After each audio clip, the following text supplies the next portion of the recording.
Менің есімім Рысманбет Бержан. Мен 1985 жылдан бастап осы бір мекемеде жұмыс жасап келе жатырмын. Бұл енді Арал тұз акционерлік қоғамының негізгі кәсібі тұз өнімін шығару. Оның ішінде ас тұзы және техникалық саладағы тұз.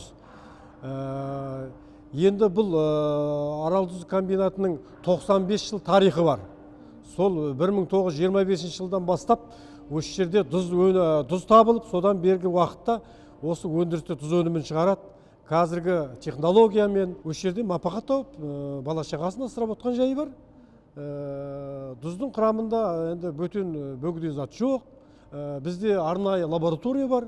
Сол сараптама жасап, анализ жасап, соның күнделікті химиялық ішінде қосындыларын, ағалдылығын, оның осы мемлекеттік стандартқа сай екенін қарап, тексеріп қарап отыр.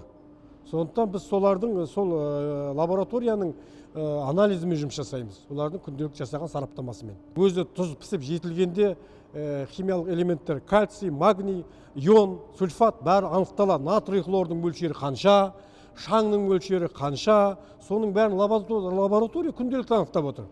Соны анықтап бізге беріп отыр. Оның ішінде мен ешқандай қоспа, бөгде зат жоқ. Бұл өнім табиғи кәдімгі тұз көлінен шығып атқан өнім.